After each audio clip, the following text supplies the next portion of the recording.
Ever wonder how your phone, your smart fridge, or even a hospital's AI could all help train a shared model without ever seeing your private data? That's the power of federated learning, a clever way to train AI while keeping your information safe. But here's the tricky part. What if each device has totally different data? Like your phone has photos of your cat, while a hospital system has medical scans. How do you make sense of all that diversity? Traditional federated learning works great when devices have similar data, but when they're super different, what researchers call model heterogeneity, it starts to struggle. Imagine trying to build a bridge where each section is made of different materials.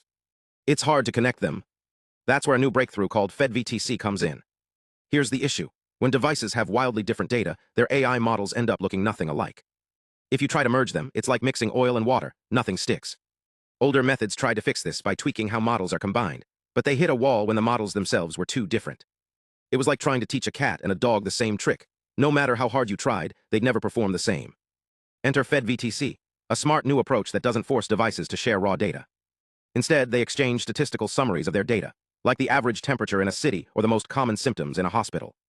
Then each device uses a special AI tool called a Variational Transposed Convolution, VTC, to create fake data that mimics their real data. Think of it as a digital clone of their data's fingerprint. Here's the magic. These fake samples aren't just for show. They're used to fine-tune the local models, helping them learn better without ever seeing others' data. The server doesn't get any real info, just the statistical fingerprints. This cuts down on communication costs and keeps everything private.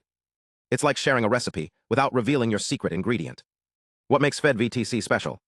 Unlike older methods that only tweak the final part of a model, like a classifier, FedVTC improves both the data capturing part, the backbone, and the decision-making part. It's like giving your AI a better microscope and a sharper lens. Plus, it doesn't rely on any shared datasets, which is a huge win for privacy. In tests, FedVTC crushed the competition on datasets like MNIST, handwritten digits, and CIFAR10 images, all while using less bandwidth and memory. It's a breakthrough for scenarios where data is scattered, private, or wildly different, like healthcare, finance, or edge devices with unique workflows. But here's another twist. Researchers are now exploring local fine-tuning, a strategy where devices don't just send updates to a global model, but deeply adapt it to their specific data. Imagine a relay race where each runner doesn't just pass the baton, but customizes it for their leg of the race. This approach balances shared knowledge with personalized performance, making AI more effective for niche tasks without compromising privacy. FedVTC and local fine-tuning are reshaping how we think about AI collaboration. By prioritizing privacy, efficiency, and adaptability, these techniques pave the way for smarter, more ethical systems.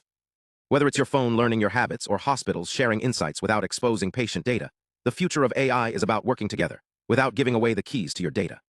So next time you see an AI improving without invading your privacy, remember, it's probably powered by innovations like FedVTC and the clever strategies behind them. Stay curious, keep learning, and let's keep pushing the boundaries of what AI can do, responsibly.